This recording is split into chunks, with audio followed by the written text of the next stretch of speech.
Bonsoir. Bon, alors il se cache, mais on a le plaisir d'accueillir ce soir donc Omar Abiazar, un artiste, auteur, metteur en scène, avec tellement de talent. Ça fait 2-3 fois qu'il vient aux Libertés à diverses occasions. Donc on a le plaisir de l'accueillir ce soir pour les lectures.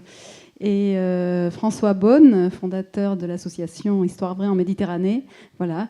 Et c'est l'association du Liberté, du Réseau Mistral, d'Histoire Vraie et du talent d'un artiste qui fait qu'on est là ce soir, qu'on va écouter vos histoires, réécrites par Omar.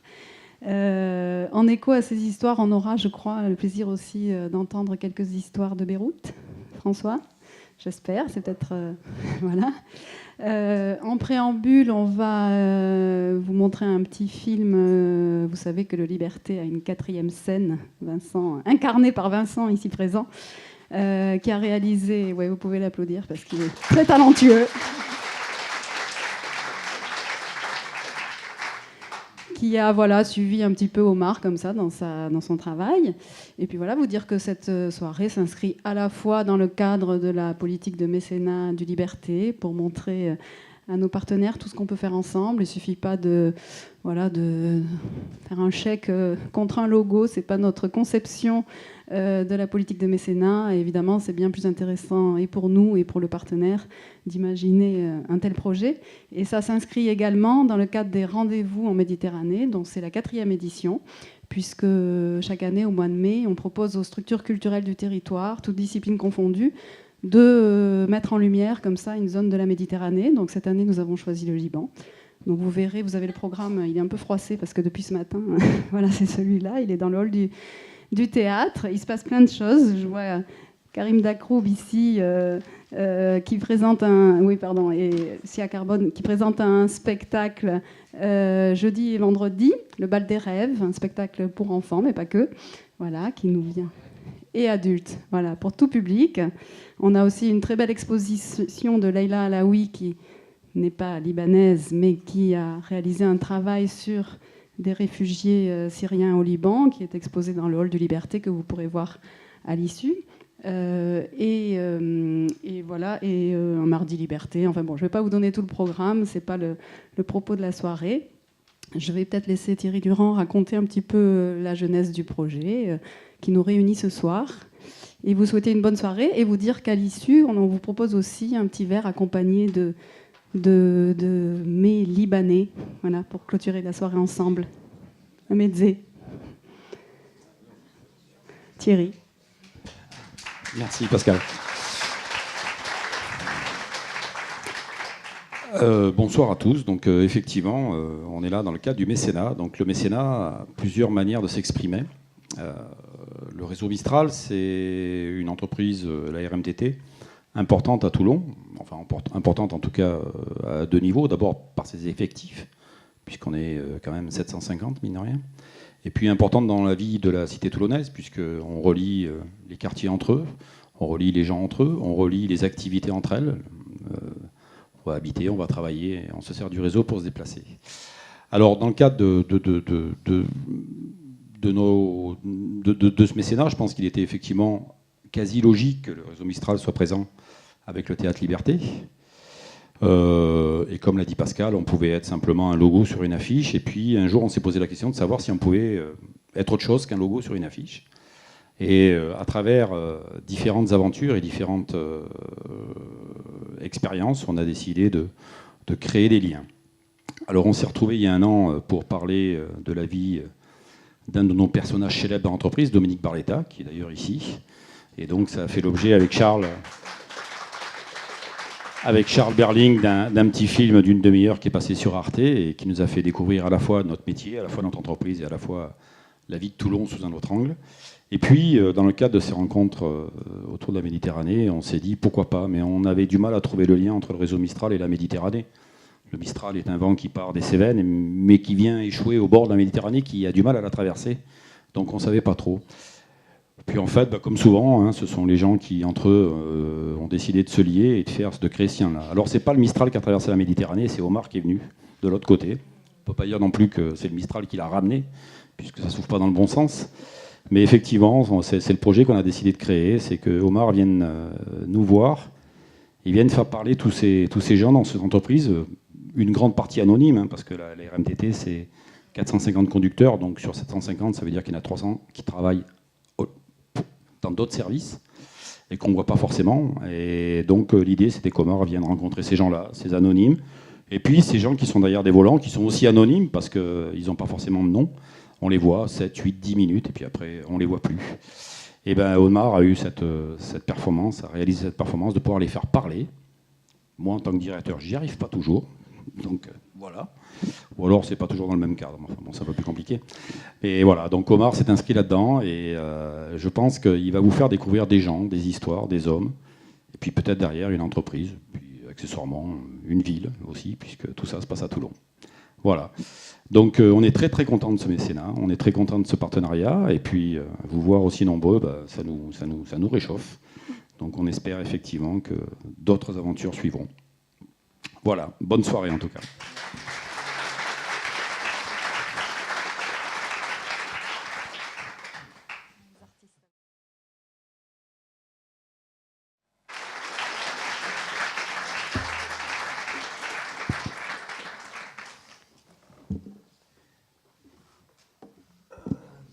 Waouh, j'ai le trac. Bon, j'aimerais vous présenter François Beaune. François Beaune, qui est la personne qui a eu la très bonne idée d'abord de faire... Bizarre, mais... Bizarre, oui, toujours, comme toutes les idées qui viennent de François. De faire une collecte d'histoires en Méditerranée, et qui a donné, dont l'issue a été ce livre-là, La Lune dans le puits. Et à l'intérieur de ce livre, il y a une histoire que j'ai racontée, et c'est comme ça qu'on s'est rencontrés. Salut François. Salut. Donc j'ai vraiment le trac. J'ai encore plus le trac que le premier jour où je suis arrivé au dépôt de Brunet. Il m'a appelé tout de suite. Et j'ai le trac parce que la première fois où je suis arrivé au dépôt de Brunet, en fait, c'est pas que j'avais le trac, mais je ne savais pas à quoi m'attendre. Et une fois arrivé là-bas, avec les amis qui m'accompagnaient, les gentilles personnes du réseau et du théâtre, j'ai vu un café. Il y avait un café et une terrasse. Et je me suis dit, chouette, il y a une terrasse. C'est comme pour les auteurs. Vous savez, les auteurs, la plupart des auteurs, pour écrire, ils se mettent sur une terrasse et ils rêvent et ils commencent à écrire. Donc, je me suis mis sur une terrasse et là, je me suis dit, je vais attendre qu'un conducteur passe et je vais lui demander, alors, comment est-ce que vous avez décidé de devenir conducteur de bus ? J'ai vomi dans le bus et j'ai fini conducteur de bus. Ah bon ? Ouais, j'étais jeune et on nous faisait sortir de l'école en car et le conducteur n'avait même pas tourné au coin de l'école que j'ai vomi tellement j'avais peur des bus. Wow. Donc j'ai décidé de devenir conducteur de bus. Je me suis dit... Parce que maintenant, en fait, je suis devenu conducteur de bus. Parce que si tu veux, si je suis à l'arrière du bus, je vomis, donc je préfère être au pilotage. Ça va, c'est un genre d'histoire que tu cherches ? Je me suis dit, génial, avec ça, je vais écrire un livre comme ça. Bon. C'était ta première. Comment ? C'était ta première, là ? Oui, c'était ma première. Bon, heureusement, après, j'ai compris un tout petit peu le mécanisme pour qu'on ne m'envoie pas balader. Je me suis dit, je vais me réveiller à 4h30 du matin et je vais arriver au dépôt de Brunet, un peu comme tous les conducteurs, la plupart des conducteurs. Et peut-être je vais avoir de la chance d'entendre des histoires un peu plus développées, disons. Bien que j'ai beaucoup aimé cette histoire, et d'ailleurs on a commencé par cette histoire, comme vous l'avez remarqué. Et à 4h30 du matin, j'arrive, je suis à moitié endormi comme ça. Et tout le monde là-bas est en forme. Et c'est là que commencent vraiment des histoires. Les histoires commencent à se développer. Et je commence vraiment à entendre qu'est-ce qu'il y a derrière le fait que ces gens-là sont aujourd'hui conducteurs de bus. Ces personnes-là, il y en a beaucoup ici ce soir et je suis très content de voir vos visages. et ouais, impressionné aussi. Et c'est là que d'autres histoires commencent à ressurgir, et dont celle-là d'ailleurs. Déjà dans ce métier, métier de chauffeur, bon moi j'ai fait tout ce qui est transport. Hein. J'ai transporté de la viande, j'ai transporté des fleurs, des légumes, j'ai même transporté des meubles, hein, j'ai fait du déménagement et j'ai été chauffeur dépanneur. Donc maintenant aujourd'hui je suis dans les bus. Donc le transport, moi j'en ai fait énormément. Et ça m'est pas venu comme ça tout à fait par hasard. En fait j'ai fait ça par passion. Je l'ai fait grâce à mon beau-frère. Il travaillait à l'époque dans le public. Il avait un grand camion. Et il travaillait à la destruction des halles. Vous savez, à Paris, ils ont fait un gros trou, des hectares. Je l'accompagnais. J'avais 13-14 ans et à un moment, il m'a dit « Tu veux conduire ?» Alors, j'ai dit « Je suis rentré, j'ai pris le volant et j'ai pas pu le lâcher. » Alors voilà, c'est comme ça que je suis devenu chauffeur. Mais en fait, j'aurais pu faire autre chose, hein. J'aurais pu faire un autre métier parce que j'étais très très fort en mathématiques. Mon professeur voulait me faire passer en classe supérieure. Je lui ai dit non. Mais pourquoi? T'es hyper fort, t'as que des 19 et des 20. Tu peux pas faire mathématiques? J'ai dit non, moi je veux faire chauffeur. Mais aujourd'hui, je me dis quand même chauffeur, ça pourrait être bien qu'il sache un peu les mathématiques. Bon, celle-là, elle est vraiment sympa. Et moi, ça m'a beaucoup touché, surtout que j'étais nul en maths à l'école. Dis pas ça. Vraiment nul. T'es pas si nul. Mais il y a d'autres histoires que j'ai entendues par rapport à d'anciens métiers. Et c'est là, écouter ce genre d'histoire à 4h30 du matin. Et bizarrement, bon, je ne vais pas développer là-dessus, mais ça m'a rappelé un peu de là où je venais, les routes de là où je viens. Peut-être des gens vont reconnaître qui sont présents dans la salle des Libanais. Bon, pour des raisons familiales, c'est l'histoire de quelqu'un qui était dépanneur avant de devenir conducteur de bus. Pour des raisons familiales, j'ai dû commencer le travail assez tôt. Je devais avoir 15 ans. Donc mon premier métier a été pompiste. Ce travail me plut pendant 2 ou 3 ans. Mais ce que je voulais toujours faire, c'était chauffeur routier. Donc en sortant de ce petit travail de pompiste, je me suis trouvé au chômage et j'ai pu faire un stage de conducteur routier. Mon premier emploi était dépanneur sur l'autoroute de l'Ouest, dans les Yvelines, près de Versailles. Je ne suis jamais allé là-bas. Tu devrais. Et un jour, on m'appelle sur un accident assez grave. Mais comme j'étais pas très loin, je suis arrivé avant les pompiers et là, je vois une dame et un monsieur qui étaient assis à côté de leur voiture, dans le bas-côté de l'autoroute. La femme pleurait. Et le monsieur était en train de parler avec elle. Et il parlait toujours. Je m'approche d'eux pour voir s'ils avaient besoin de quelque chose. Le monsieur s'est retourné. Et là, j'ai vu son visage. Je n'oublierai jamais. Tout le côté droit de son visage avait disparu. Et il continuait à me parler. Sa femme pleurait et elle lui parlait en même temps. Et moi, je restais là, figé. Ça fait plus de 37 ans de cela, mais ce visage, cette scène, me hante jusqu'à aujourd'hui.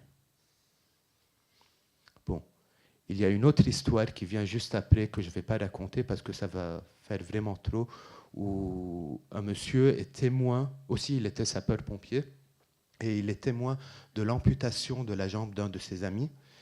Et c'est juste pour raconter ce que les conducteurs de bus portent avec eux de passer dans chaque trajet sur leur route. Il y a aussi une autre histoire de singe, aussi un métier, une histoire de sapeur-pompier, une histoire de singe qui devait être anesthésié avec un fusil anesthésiant histoire de pouvoir le ramener chez sa propriétaire tranquillement. Mais au lieu de l'anesthésier, ils se sont trompés, ils lui ont éclaté la tête. Mais on m'a demandé de ne pas raconter ça parce que la SPA serait en colère contre moi. Et cette histoire me rappelle beaucoup une histoire d'un crocodile qu'on avait retrouvé dans une rivière à Beyrouth. C'était un propriétaire il voulait se débarrasser de son crocodile. Elle avait balancé dans la rivière à Beyrouth. Mais enfin, la rivière, c'est un grand mot pour parler de décharge. Il faut dire que beaucoup de Libanais ont des crocodiles. Hein. C'est pas, voilà, j'explique parce que Oui, ça paraît évident pour lui. Mais... Voilà. Et donc, il y a eu même des discussions sur quelle est la confession de ce crocodile et à qui il appartenait. De quelle communauté il est aussi. Voilà. Parce que le Liban, c'est vraiment un système patriarcal, confessionnel et crocodical. Et en parlant de système patriarcal, est-ce que tu voudrais raconter l'histoire qui vient? C'est une histoire de père et de grand-père et de... C'est une histoire de mon père, mon grand-père qui revenait de guerre, était gravement blessé. Il savait qu'il allait mourir. Mon père venait de naître, 18 mois. Ce jour-là, ma grand-mère est allée travailler et avait laissé mon père avec mon grand-père, en fait. Hein. Mais durant la journée, quelque chose lui a dit à ma mère de rentrer. Je vais voir un peu ce qui se passe à la maison. Et elle trouve son mari, mon grand-père donc, en train d'étouffer mon père avec ses mains, son propre fils. Elle lui crie dessus, la grippe, l'arrête. Une fois calme et mon père en sécurité, elle lui demande « Mais qu'est-ce qui t'a pris là ? Qu'est-ce de vouloir tuer notre enfant ?»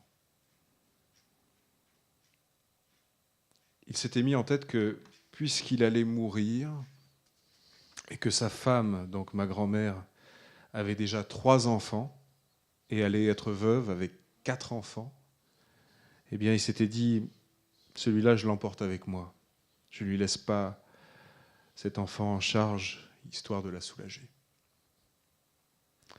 Et maintenant, encore une histoire que j'ai entendue vraiment très très tôt le matin d'une très gentille dame que je ne saurais remercier assez.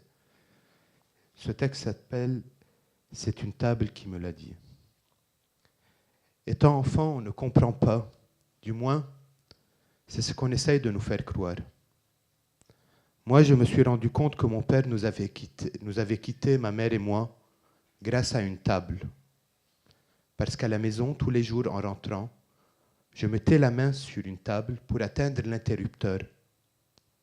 Mais le jour où mon père est parti, en essayant d'atteindre l'interrupteur, parce que la table avait disparu, je suis tombé. Ma mère pouvait me dire ce qu'elle voulait. Moi, j'avais compris que mon père était parti, qu'il nous a laissés seuls et qu'il a emporté la table avec lui. Je devais avoir 4 ans et c'est une table qui m'a annoncé le divorce de mes parents. J'avais une dizaine d'années et on était une famille nombreuse qui habitait une petite maison non isolée, quelque chose qui ressemblerait plutôt à une baraque et on avait tout le temps froid. Et à l'époque, le gouvernement incitait les gens à prendre des chauffages électriques EDF avec des convecteurs pour chauffer les maisons.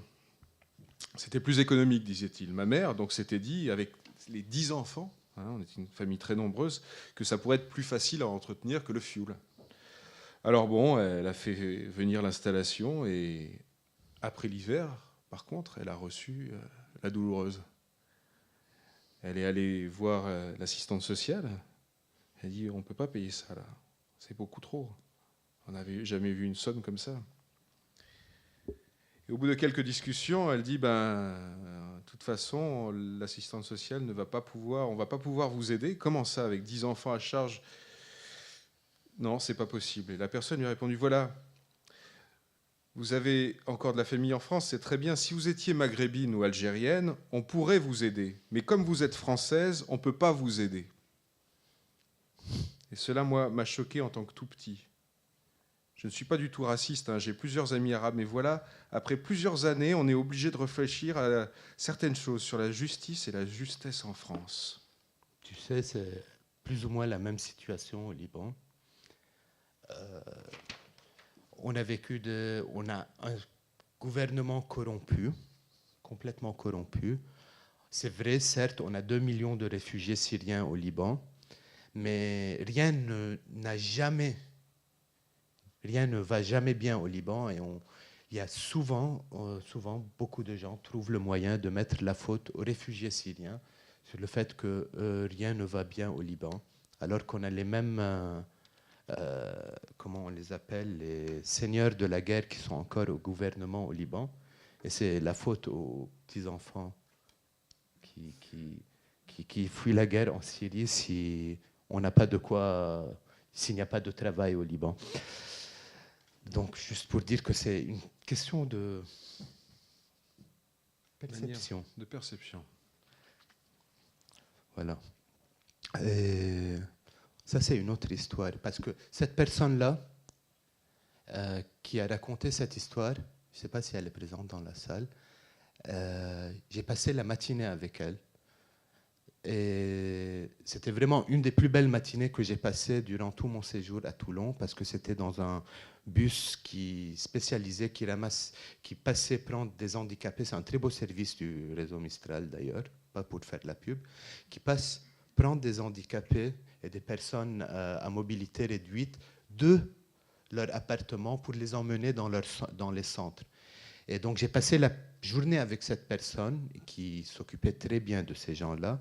Et à la fin de la journée, ce conducteur me présente à une autre personne, une femme magnifique, originaire du Rwanda, qui, durant le génocide, sa mère a décidé de la faire adopter. Et elle a décidé de la faire adopter sans lui annoncer elle-même, lui disant « Ma fille, maintenant, tu vas aller à Paris ». Non, elle a décidé de dire à sa tante de lui annoncer qu'elle irait se faire adopter à Paris. Donc elle arrive à Paris, où elle habite jusqu'à ses 12 ans, entre un centre et une maison qui à un moment ne voulait plus d'elle, une famille qui à un moment ne voulait plus d'elle parce qu'elle préférait, cette famille, adopter un bébé trisomique qui n'était pas aussi âgé qu'elle et qui devait être trisomique, au lieu de la prendre à elle parce que, comme elle le dit, elle avait des antécédents, un passé. Donc forcément, à 12 ans, on a un passé. Et c'est comme ça qu'après cette famille à Paris, elle se retrouve dans une association qui s'appelle Eau de Vie à Toulon.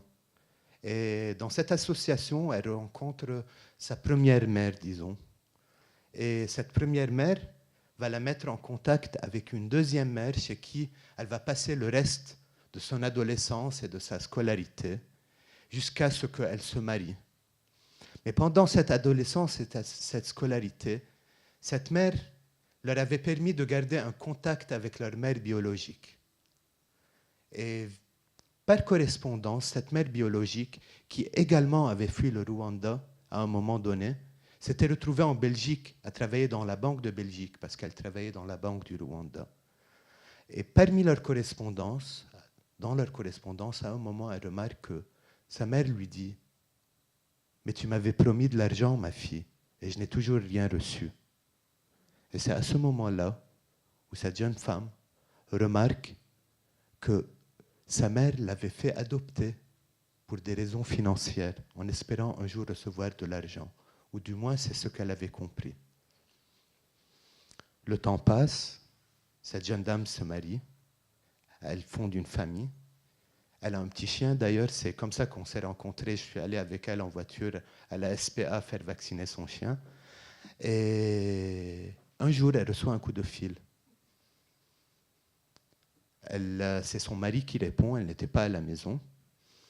Et c'est le nom d'une dame qui s'appelait, je crois, Myriam à l'époque. Je ne suis pas sûr du prénom.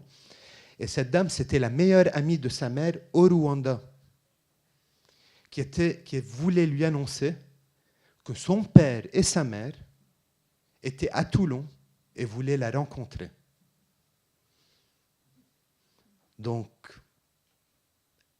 ils la rappellent quand elle est de retour à la maison et lui disent « On vient te voir ». Elle s'est mise à pleurer. Sous les conseils de son mari, elle accepte de les voir, mais juste parce qu'elle n'avait jamais connu son père avant. Son père les avait quittés bien avant et sa mère l'avait retrouvé. Et je ne continuerai pas l'histoire, mais apparemment, comme elle le raconte, c'était une très mauvaise idée.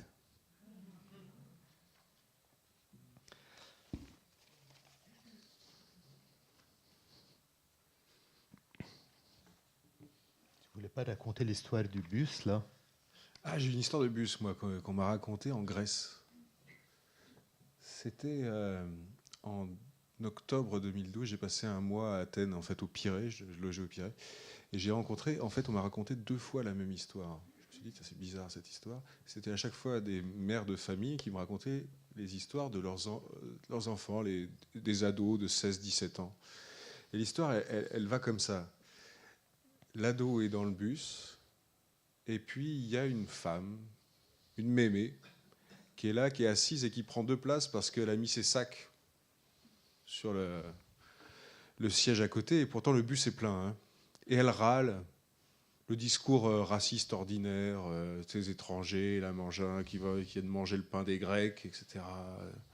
C'est pakistanais, etc. Et elle râle, elle râle, elle râle. Puis à un moment, il y a un noir qui monte dans le bus. Et puis il s'approche comme ça et il dit la place est prise. Et puis elle regardez-moi ça, les noirs, machin, il faut maintenant leur laisser la place, etc. Mais bon, elle enlève ses sacs et il s'assied. Et elle continue à râler, elle est peut-être un peu fatiguée. Hein. Bon, elle râle. Et puis à un moment, il y a le contrôleur de bus qui monte dans le bus. Il commence à faire le tour comme ça. Puis à un moment, le black, parce que la mémé, elle tenait son petit ticket comme ça, comme elles tiennent leur ticket, vous savez, les mémés, hop. Le black, il attrape le ticket comme ça, et il le mange. Le contrôleur arrive. Monsieur, vous avez votre ticket? Le black, bien sûr. Et la mémé, mais c'est lui, il l'a mangé. La mémé descend, elle se prend une prune. Et l'ado est vengé parce qu'à chaque fois qu'il prend le bus, il est obligé de laisser sa place à des mémés comme elle. Et on m'a raconté ça à un moment, en 2012 en particulier, où il y avait une grande montée de l'extrême droite en Grèce. Hein. Je ne sais pas si vous vous rappelez, mais le parti s'appelait l'Aube dorée. C'est un parti, alors à côté de l'extrême droite, c'est Doux en France, et encore, mais c'était l'ancien parti néo-nazi qui reprenait du pouvoir et qui venait d'avoir 15% hein, aux législatives avec une vingtaine de sièges. Enfin bon, il y avait une grande montée de l'extrême droite.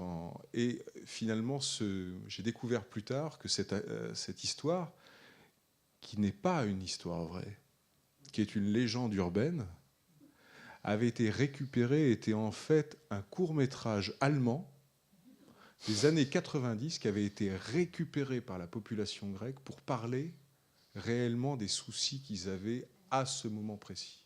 Parce que c'est à ça que ça sert, les légendes urbaines. Voilà une histoire de bus. En fait, moi, j'avais demandé à François de raconter cette histoire pour raconter le gentil racisme, enfin, c'est pas racisme, confessionnalisme, de ma grand-mère, qui trouvait très sympathique d'appeler les musulmans des musiciens. Et donc, comme ma compagne est musulmane et que le compagnon de ma sœur était musulman, elle les appelait tout gentiment des musiciens. Parce que lui est chrétien, hein, je précise. Ah bon. Enfin, de confession chrétienne, tu te débrouilles, ça va, quoi. Mais je voulais créer, pour expliquer. mais je voulais créer la confusion, tu le comprends. Donc, ma grand-mère. Quand j'étais enfant, je dormais souvent chez ma grand-mère, dans la chambre du fond. La chambre du fond, c'était un peu ma chambre refuge. C'était la chambre où tous les soirs, quand je dormais chez elle, il existait un petit rite entre nous. Et elle venait me border avant de dormir. J'attendais toujours ce moment, parce que c'est le moment qui allait me permettre de sombrer en toute tranquillité dans le sommeil. Et donc, après qu'elle m'ait bordé, elle quittait la chambre pour aller dans la salle de bain. Et la salle de bain, son mur était mitoyen avec la chambre. Si bien, le temps qu'elle se prépare, elle faisait couler son bain. Et je commençais à plonger dans le sommeil en écoutant l'eau du bain couler. Et il m'est toujours resté ce lien avec l'eau qui coule, ce bruit, ce son, qui fait que lorsque je l'entends, je rentre dans une grande tranquillité. Bon, moi, il se trouve que je suis joueur de roleplay. Le roleplay, c'est-à-dire que c'est un monde virtuel. Je vais évoluer, et je fais évoluer un avatar complètement créé par mes soins, qui est une sorte de prolongement de moi. Dans la vie bien réelle, j'ai eu le malheur de perdre ma maman, qui est partie jeune, qui est partie belle, qui est partie brutalement. C'est une chose dont on ne se remet pas. Toujours est-il que mon avatar a eu la chance, bien que le hasard n'existe pas, de rencontrer quelqu'un qui est au fil des années, 6 années pour être exact, devenu sa maman virtuelle. On a vécu dans ce monde irréel des moments très forts, des moments où on s'est soutenu, où on s'est consolé. La semaine dernière, je suis monté à Paris, et c'est une ville où je ne vais quasiment jamais. D'ailleurs, ma maman virtuelle non plus. Mais là, bon, ce soir-là, elle avait chorale. Et sa chorale jouait devant 300 personnes. Je me suis faufilé, je l'ai cherché du regard, je l'ai cherché.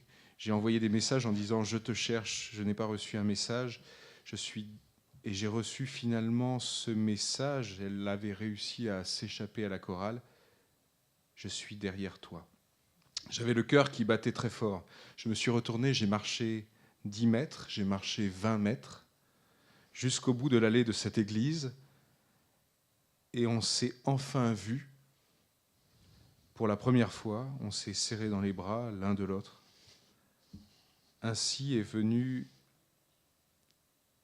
des plus profonds du monde virtuel une réalité, celle de pouvoir serrer quelqu'un pour de vrai, un petit peu comme si cet amour irréel devenait réel. J'avais jamais cru que les histoires de roleplay un jour allaient m'émouvoir autant. Mais vraiment, mais les histoires de roleplay, mais j'en ai entendu des dizaines, des histoires d'amour ratées, des histoires d'amour qui sont concrétisées. D'ailleurs, il y a quelqu'un qui a rencontré sa compagne de 15 ans maintenant. Non, c'est pas une histoire de roleplay en fait. Je crois que c'était un chat. Mais qui maintenant sont mariés depuis 15 ans. Plein d'histoires de roleplay. Mais celle-là, je l'ai beaucoup aimée parce qu'elle me rappelait un poème d'Octavio Paz. Entre ce que je vois et dis, entre ce que je dis et t'es, entre ce que je t'ai et rêve, entre ce que je rêve et oublie, la poésie. Elle glisse entre le oui et le non. Elle dit ce que je t'ai. Elle t'est ce que je dis. Elle rêve ce que j'oublie. Elle n'est pas un dire, elle est un faire. La poésie se dit et s'entend. Elle est réelle. Et à peine je dis, elle est réelle, elle se dissipe. Est-elle ainsi plus réelle? Quand j'avais 20 ans, je suis tombée amoureuse d'un Mexicain. J'étais étudiante. Et à travers cette relation, j'ai découvert la culture mexicaine. Et surtout un écrivain devenu mon frère d'armes, Octavio Paz. Et pendant des années, j'ai eu ce livre, Liberté sur parole. Cette relation a duré des années. Et en fait, avec ce livre et avec cet homme, j'avais gardé ce livre sur ma table de chevet. Puis à un moment, je l'ai offert. Et là, il y a quelques années, je me suis fait contacter par un organisateur d'une conférence sur Octavio Paz aux États-Unis. Et il m'a dit, venez, il m'a invité, parce que je faisais partie de l'association qui entretenait la mémoire d'Octavio Paz. Et donc j'y suis allé, la conférence s'est passée, et puis ensuite l'organisateur m'a invité à une interview d'Enrico Mario Santi, qui est l'éditeur d'Octavio Paz, son plus proche ami, celui qui lui a permis d'être connu. Au moment de se dire au revoir, Enrico s'est dirigé vers sa bibliothèque pour nous dédicacer un livre. Et ce livre, c'était celui qui avait disparu, que j'avais offert. Et qui m'est ainsi revenu, cette fois enrichi de la dédicace du meilleur ami d'Octavio. Au moment même, d'ailleurs, où mon histoire d'amour se terminait. Aujourd'hui, je suis amoureuse, comme jamais je ne l'ai été. J'ai des papillons dans le ventre. J'ai le cœur qui glace. C'est juste merveilleux. Et j'avoue que c'est fantastique. Et que j'ai rencontré cette personne il y a peu de temps. Que c'est mon double, que c'est une évidence. Et que je souhaite vraiment que tout le monde vive ça. Vraiment. Vraiment. Et j'espère qu'on finira nos jours ensemble. Bon. Mais il y a un petit hic. Je suis marié, j'ai 2 enfants et que, voilà, j'ai plein de choses à régler avant. J'ai plein de choses à régler avant de pouvoir vivre cet amour, avant de pouvoir le crier haut et fort et ne plus avoir à me cacher. Donc je prie. Je prie le ciel, je prie les anges, je prie pour que j'ai cette force d'aller jusqu'au bout. Je prie parce qu'il a fallu que j'attende mes 52 ans pour vivre ça. Je prie parce que tout est possible et à tout âge. Bon, il y a aussi une histoire d'amour, une vraie histoire d'amour, pas évidente, qu'on m'a racontée. C'est aussi une des premières histoires où j'ai été choqué par la générosité des conducteurs à me la raconter. C'est l'histoire d'une cliente et d'un conducteur. Un conducteur qui était particulièrement gentil avec une cliente. Sur une chaise roulante, qui tous les jours l'aidait à monter dans le bus. Et donc il faisait son devoir. C'était à l'époque où il n'y avait pas les montes. Il n'y avait pas encore, je crois, les. C'était à l'époque où les chauffeurs allaient prendre les personnes handicapées pour les aider à monter. Et donc cette cliente, touchée par cet intérêt que portait ce conducteur, s'est créé des histoires dans sa tête. Elle est tombée amoureuse de ce conducteur, tombée amoureuse à un tel point qu'elle ne croyait plus qu'il était marié, qu'elle le traitait de menteur, qu'elle allait jusqu'à lui téléphoner à la maison tous les jours, qu'elle arrivait chez lui à 5 heures du matin, criait son nom à 5 heures du matin, créait des déboires avec les voisins. Le conducteur a été obligé de mettre son numéro sur, comment on appelle ça, la liste rouge, sur la liste communiste. Oui. Et ce qu'il y a de plus étonnant, c'est que ce conducteur n'a jamais porté plainte.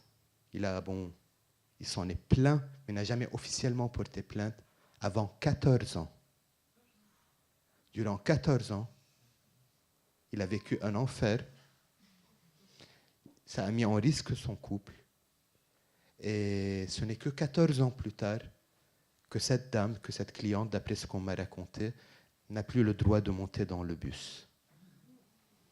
Et cette histoire m'avait tellement touché, je n'aime pas trop ce mot, ça fait un peu poète. Ça fait télé-réalité. Oui, ça fait télé-réalité. J'ai écrit un petit poème. Et donc, c'est un texte que j'ai écrit sur cette histoire-là et je l'ai appelé Marie. Bien que la dame ne s'appelle pas Marie, et s'il y a quelqu'un qui s'appelle Marie dans la salle, ne se sente pas. Marie. Ligne 1, arrêt Liberté. Sur sa chaise roulante, Marie, tremblante, attend, patiemment, de vieillir, de mourir pour revenir, comme avant. Le bus passe, elle ne le prend pas. Ce soir peut-être, il reviendra. Ses jambes faibles ne l'embêtent pas. Les chaises roulantes sont faites pour ça. 6 heures du soir, place Liberté. Le bus passe, ne s'arrête pas. Rocco ce soir ne l'aidera pas. Elle se souvient de ses gestes, de ses biceps qui la soulèvent. Elle se souvient de ses tendres sagesses. Les bus, c'est comme les chaises. Tout seul, ça ne roule pas. Je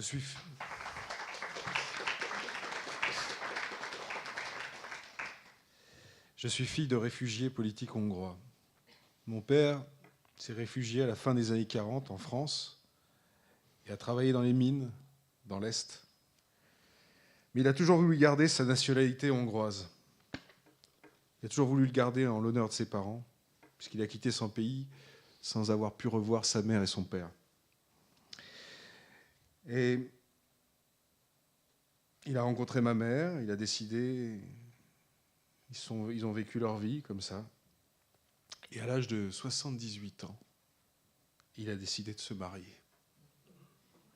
Alors, il lui a dit, viens, on va se marier. Et puis, un lundi matin, il m'a appelé pour me le dire à moi. Voilà, on se marie samedi, hein? Tu seras là? Et je me suis dit, mais c'est pas possible. Il faut absolument organiser quelque chose, quoi, que 2 verres de champagne et les témoins. Alors j'ai contacté tout le monde. Et puis ce 28 novembre, à la mairie de Paris, 15e, mon père a vu arriver un à un tous ses amis. Et l'émotion a grandi, il s'est mis à pleurer. Il s'en sentit un peu mal, j'avais oublié. Je voulais pas y penser qu'il était faible au niveau du cœur. C'était un mariage magnifique, 2 êtres s'aimaient, ils ont appelé ça le couronnement. Lorsque mon père a épousé ma mère, il a aussi épousé la nationalité française. Il a eu envie de devenir français. Alors on a attendu les papiers, et puis un jour les papiers sont arrivés, et je suis allé voir mon père, je lui ai annoncé ça, ça y est, tu as la nationalité. Et le lendemain, il nous a quittés, français. Bon, une des premières choses que j'entendais quand je suis arrivé, même avant d'arriver au dépôt de Brunet, c'était des histoires d'esprits, de fantômes. Donc, oui, parce que tu aimes ça aussi, enfin, les gens sentent ça, non? Oui, je crois qu'ils sentent ça aussi. Non, mais, ça a été vraiment quelque chose. Entre les roleplay et les esprits et les fantômes, il y avait vraiment quelque chose de prédominant. Avec le rugby. Oui, avec le rugby. Mais bon, à tous les amateurs de rugby présents dans la salle, je dois m'excuser. J'ai eu plein d'histoires de rugby. Il n'a toujours pas compris les règles. J'ai toujours pas compris les règles et ça ne fonctionne pas. Je l'ai amené voir un match et tout, mais bon, j'ai pas compris comment cette histoire de balle qui passe à l'arrière pendant que les hommes se touchent les fesses, ça j'ai pas. C'était un peu compliqué. C'est la base. Si tu comprends pas ça. Oui. C'est un jeu anglais. Faut pas oublier. Ah, d'où vient l'homosensualité, c'est ça, voilà. C'est les Anglais. Bien sûr. Donc, on m'a dit qu'il fallait pas trop que je blague avec le rugby, sinon je ne sortirais pas de la salle. Surtout que tu es avec un Clermontois, donc. C'est toi qui ne vas pas sortir de la salle. Alors, une histoire d'esprit. D'esprit, oui. Alors voilà, il y a quelques années, une vingtaine d'années, j'étais arbitre de football. Et un soir, je rentre un petit peu tard à la maison, après une réunion. Nous habitions avec ma femme à La Valette, qui est une commune qui touche Toulon et qui n'est pas connue spécialement pour une activité sismique particulièrement prononcée. J'ai beaucoup aimé cette phrase. En rentrant, je pose mon sac et nous avions un grand vase en cristal posé sur un buffet qui se mit à bouger d'une façon très bruyante et anormale, en faisant l'espèce de quelque chose de totalement irréel, irrationnel, anormal. Le bruit a réveillé ma femme.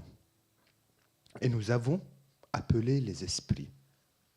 On a disposé un oui, un non, et on a commencé à poser des questions. Est-ce que quelqu'un ou quelque chose a essayé de prendre contact avec nous?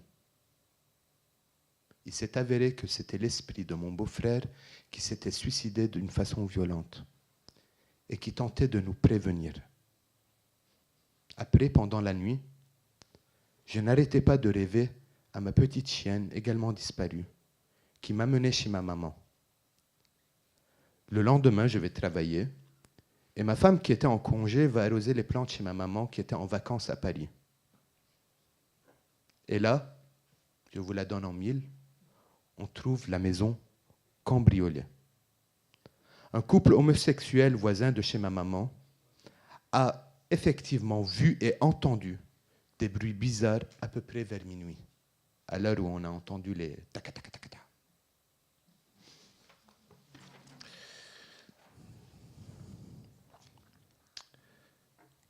Ah, ça c'est moi. Non, c'est moi ça. Ah, c'est toi? Ah si, c'est toi. Vas-y, vas-y. Non, mais toi, tu n'as pas rencontré les conducteurs, tu n'as pas vu Vas-y, ce qu'ils vas-y, disaient, c'est je vois pas comment tu peux lire cette histoire-là. Non, je peux pas. Un chauffeur de bus dans une ville comme Toulon a la pression quotidienne qui est de préserver la vie des gens qui circulent dans cette ville. Moi, je fais toujours une prière pour ne tuer personne au volant. Un de mes collègues, Claude Lamoureux, Pas la morue, hein. merci. C'est l'accent libanais des fois. Désolé. Claude Lamoureux, qui est décédé l'année dernière, ne s'est jamais remis d'avoir ôté la vie d'une jeune fille, même s'il était en droit. C'est-à-dire qu'il roulait normalement et que cette jeune fille courait pour traverser et a glissé sous les pneus arrière du bus. Et il s'est senti responsable de cette mort. Et s'en est déclenché une maladie grave. Et il est parti. Il ne s'est jamais remis d'avoir ôté la vie. Et je dis aujourd'hui que c'est très difficile de retirer la vie à quelqu'un. Mais qu'on soit en droit ou en tort, on peut dire que ça peut être notre enfant. Donc l'enfant de quelqu'un. L'enfant d'une mère qui a besoin de sa fille ou de son fils. Et aujourd'hui, depuis quelque temps par ailleurs, je réclamais au service de communication de faire part à nos passagers que ce qu'on redoute le plus sur la route, cette attention que nous devons avoir constamment, qui nous use, qui nous mine, qui nous brise un peu parfois. Juste d'exposer dans le bus ce que c'est le rôle d'un conducteur, qui est surtout de transporter les passagers d'un point A à un point B, mais avant tout de faire attention à la route et de préserver leur vie, parce que la route est dangereuse et la route est mortelle. Moi, il m'était arrivé, j'étais allé voir d'ailleurs la mère de ma future fille à l'époque, à Arles, et puis ensuite j'avais pris le train et j'étais arrivé pour remonter à Lyon, et j'étais arrivé à Nîmes, et j'étais pressé parce que je devais prendre un bus à Lyon pour repartir. Et j'ai vu ça, j'ai vu arriver le TGV très lentement comme ça, et j'étais à côté d'une dame. Moi, j'étais stressé parce que j'avais pas envie de partir, j'avais envie de rester avec la mère de ma fille, qu'on venait de se rencontrer en fait. Et j'ai vu cette dame avec cette grande robe bleue comme ça, avec des fleurs dessus, jeter ses béquilles et se jeter sous le train. J'ai vu le train passer sur elle, j'ai rien vu, hein. Mais je me souviens que tous autour, on a mis la main comme ça, parce qu'on ne pouvait pas voir, on était comme sidérés. Et depuis ce moment-là, en fait, et des fois ça arrive dans le train, moi je prends beaucoup le train, des fois ça arrive, les gens qui... Voilà, des fois c'est des sangliers, bon. Mais c'est vrai que le métro, tout ça, il y a quelque chose qui est une angoisse, j'imagine, pour les chauffeurs de... Je me mets à leur place, quoi, vraiment. Et la mort est partout présente. Quand on a un enfant, on a toujours peur pour lui. Mais c'est vrai que c'est une charge. Et la mort, il faut vivre avec. Et c'est pas évident. Et vous avez beaucoup de courage, voilà, moi je trouve. Moi aussi, je voudrais dire quelque chose. Je voudrais d'abord m'excuser de la quantité des histoires qu'on n'a pas pu raconter aujourd'hui. Mais on va faire court, hein. Oui, on va faire court. Il y en avait tellement. Parce qu'après... Et c'était juste parce que... Normalement, on devait faire 2h30, là, on va faire 1 heure. Voilà. Tu es en train de me dire que je dois me taire et continuer, non, c'est tout. je voulais juste dire un petit truc. C'est juste que j'ai réalisé à quel point, en montant dans un bus, on est bête, parce qu'à aucun moment on ne réalise que la personne qui est en train de conduire ce bus, ou la personne qui est aux commandes dans les bureaux en train de faire les... comment on les appelle dans les bureaux de contrôle. Et tous ces gens-là qui reçoivent des coups de fil, qui sont en train de dire au bus à quel moment partir, à quel moment s'arrêter, tous les salariés d'un réseau pareil arrivent chaque jour et doivent mettre de côté une quantité d'histoires personnelles pour faire fonctionner une ville. Et chaque histoire qu'on n'a pas pu raconter aujourd'hui est un peu comme un clou. Ça, c'est pour vous dire jusqu'à quel point je suis catholique, un peu comme un clou dans mon corps. Et donc, j'en ai choisi. j'en ai choisi juste une seule. Eh bien, je suis un survivant. Il y a 3 ans, on m'a diagnostiqué un cancer du pancréas. Espérance de vie, 6 mois. Ça a été un gros choc, surtout à moins de 50 ans. Il ne faut pas être malade de cette façon. On s'imagine toujours des problèmes cardiaques parce que quand on est dans la tranche 45 et plus. Mais un problème de santé comme ça, on ne s'y attend pas. Et quand tout simplement le chirurgien t'annonce comme ça, 6 mois, pas plus à vivre. L'opération s'est bien passée. La préopération s'est très mal passée. Plusieurs semaines de soins intensifs et en réanimation. Et comme j'étais relativement jeune, ils ont mis en place un protocole de chimiothérapie très dur qui a duré 6 mois. Mais aujourd'hui, grâce à cela, je suis encore là. Donc voilà, j'ai une très belle étoile et j'ai une belle espérance de vie. Quand on fait du bien, on a peut-être plus de chances d'être sauvé. En fait, j'ai découvert ça avec Omar, le bus n'est pas seulement un moyen de transport, mais il a d'autres fonctions essentielles également. C'est d'abord et avant tout un réseau social terriblement efficace, mieux que Facebook et mieux que Tinder, mais aussi un gymnase où les gens font des figures incroyables. Et enfin, parfois aussi un hôtel, une auberge de jeunesse ou une auberge qui a juste zappé mon âges. histoire qui est celle du vestiaire. Un dimanche matin très tôt sur la ligne 9, en arrivant au Champ de Mars, monte un individu, j'avoue, pas tout à fait dans son état normal, qui me dit « Bonjour monsieur » dans un premier temps et qui met sa monnaie sur le comptoir, et puis qui, en levant la tête, m'aperçoit et se met à se tortiller dans tous les sens, à en être gêné. Il dit « Excusez-moi madame, je bande. » Alors moi, avec mon grand sourire, je lui dis « Désolé monsieur, mais je ne vois pas ce que je peux faire pour vous. » Alors il continue à se tortiller, à n'en plus pouvoir, et il me prie d'ouvrir la porte pour qu'il descende. Et vraiment, il prend soin de s'excuser. Et je l'ai trouvé très, très, très galant, très chic cet homme, quand même, vraiment. Bon, c'était il y a 5 ou 6 ans, mon bus était vide, et entre dans le bus une très jolie dame. Donc cette jeune dame s'approche de moi et me dit « Excusez-moi monsieur, je suis en retard pour mon cours de danse. Est-ce que vous croyez que je pourrais me changer à l'arrière du bus ?» Et moi, bien sûr, « Tfaddali, prenez place madame. » Et elle se place exactement dans l'angle de mon rétroviseur et elle pouvait se changer discrètement, mais non, là c'était full Monty. Elle s'est complètement déshabillée et en sortant du bus, discrètement, elle me file son numéro de téléphone. Comme quoi, je n'ai jamais eu ça sur Facebook, mais dans le bus, ça m'est déjà arrivé. Isabelle, c'était son prénom. Une fille qui prenait le bus. À l'époque, on n'avait pas les cartes, alors avec la sécurité maintenant, mais bon, c'était plus archaïque. Et on montait donc les personnes handicapées à la main. Et son fauteuil était assez petit. Et un jour, bon, j'ai dû mettre un coup de frein. Pas méchant, mais elle était agrippée comme ça. Et le fauteuil est parti en arrière. Et je l'ai vu qui se tenait comme ça, agrippé là. J'ai pas su quoi faire. J'ai remis un coup d'accélérateur. Hop, Voilà, c'est rentré dans l'ordre.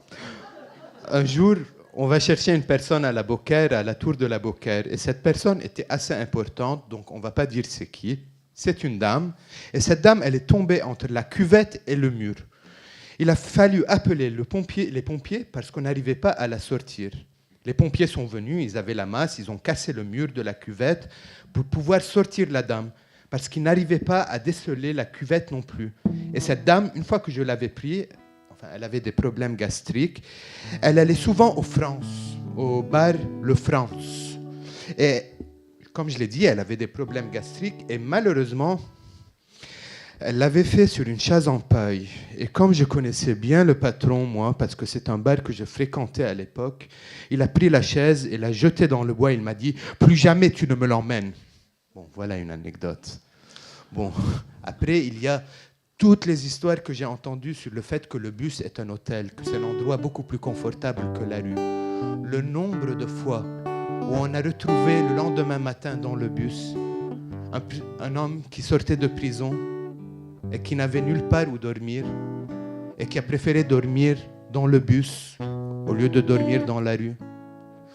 Une jeune femme qui avait un tout petit peu trop bu et qui était à moitié nue dans le bus, sous le banc, cachée discrètement. Une vieille dame qui n'avait que 5 francs, à l'époque du franc, et qui ne savait plus où aller. Tous ces gens-là qui ont préféré dormir dans le bus durant toutes ces années, qui peut-être ne l'ont pas considéré comme un hôtel, mais plutôt comme une maison temporaire. Tous ces passagers avec leurs histoires, les interactions avec les conducteurs.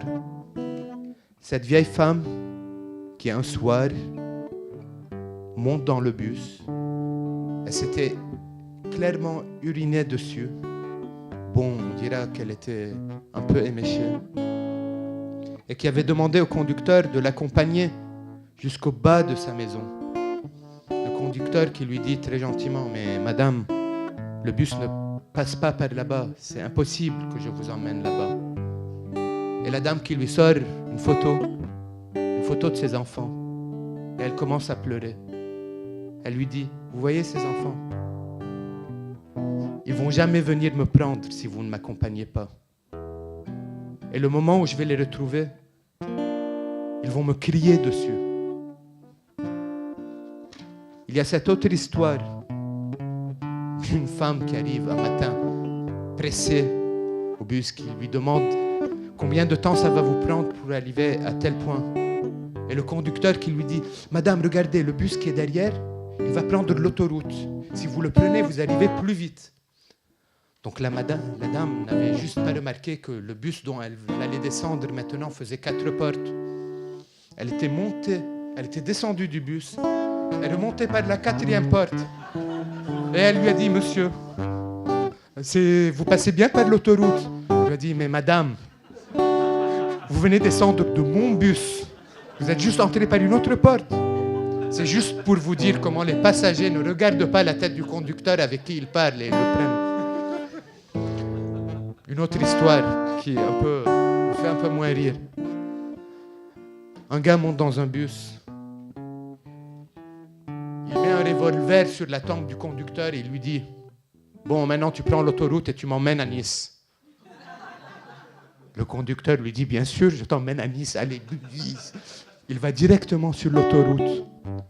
Une fois sur l'autoroute, le gars avec le revolver lui dit « Mais monsieur, pourquoi vous avez pris l'autoroute? C'était une blague. » Une autre histoire avec un monsieur en fauteuil roulant à un arrêt où la plateforme n'arrivait pas jusqu'au niveau du trottoir. Donc le conducteur descend et durant une demi-heure essaye de faire monter le fauteuil et ça ne marchait pas. Et le conducteur voulait vraiment faire monter le fauteuil dans le bus. Et donc, à la fin, il y arrivait à force de faire monter et descendre la plateforme. Arrivé à un arrêt, le passager dans le fauteuil roulant demande à descendre. Mais pour descendre, il prit son fauteuil et il descend en marchant.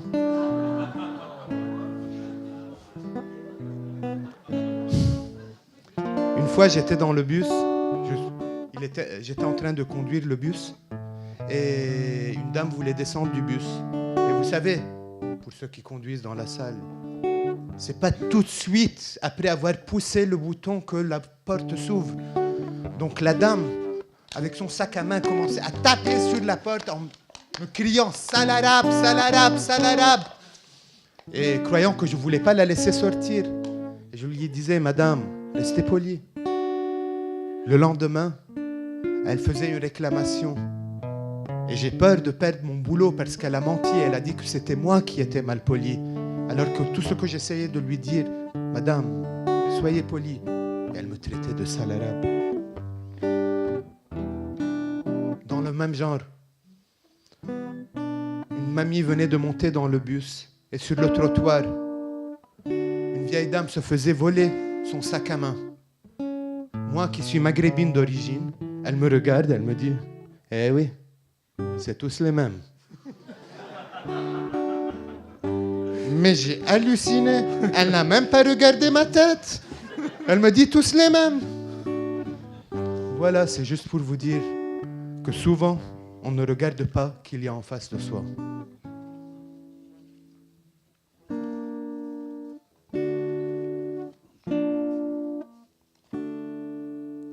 Moi qui fais ce trajet, les yeux fermés, pisté par un décret, sans intérêt, j'ai raté l'arrêt, ainsi je resterai, pendu par la main dans les transports en commun.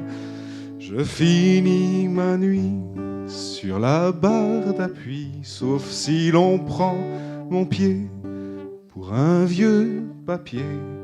Dans les courbes, les chromes, aimantent les mains, mes doigts meurent sous la peau de mon prochain Robespierre. Je vais m'asseoir dans ton démoulin, je traverse l'histoire sur un strapontin, une banquette de Moleskine, un banc de sardines, la foule